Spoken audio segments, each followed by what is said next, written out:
Hello friends, आप सभी का मेरे चैनल में स्वागत है। आज की कहानी का शीर्षक है इस दुनिया में कोई गरीब नहीं।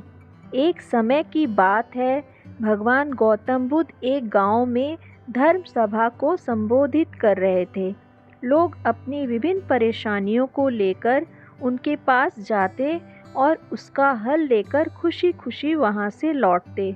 उसी गांव के सड़क के किनारे एक गरीब व्यक्ति बैठा रहता तथा महात्मा बुद्ध के उपदेश शिविर में आने जाने वाले लोगों को बड़े ध्यान से देखता।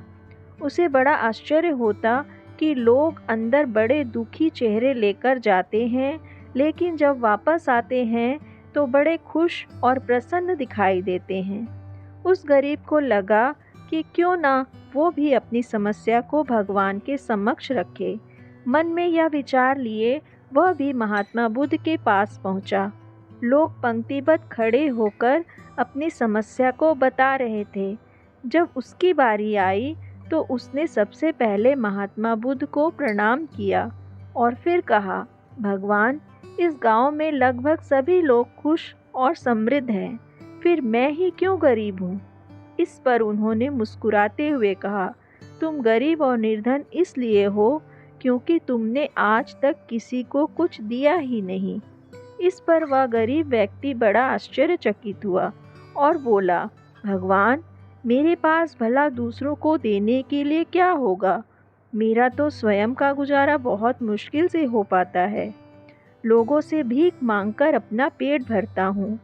भगवान बुद्ध कुछ देर शांत रहे, फिर बोले, तुम बड़े अज्ञानी हो। औरों के साथ बांटने के लिए ईश्वर ने तुम्हें बहुत कुछ दिया है।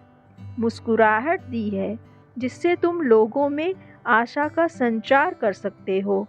मुख दिया है ताकि लोगों से दो मीठे शब्द बोल सकते हैं, उनकी प्रशंसा कर सकते हो। दो हाथ दिए हैं, लोगों की मदद कर सकते हो। ईश्वर ने जिसको ये तीन चीज़ें दी हैं वह कभी गरीब और निर्धन हो ही नहीं सकता। निर्धनता का विचार आदमी के मन में होता है, यह तो एक भ्रम है, इसे निकाल दो। कभी भी मन में निर्धनता का भाव उत्पन्न न होने दो, गरीबी अपने आप दूर हो जाएगी। भगवान बुद्ध का संदेश सुनकर उस आदमी का चेहरा चमक उठा और उसने इस उपदेश को अपने जीवन में उतारा, जिससे वह फिर कभी दुखी नहीं हुआ। फ्रेंड्स, यदि आपको मेरी ये कहानी अच्छी लगी तो प्लीज़ लाइक, शेयर, सब्सक्राइब करें।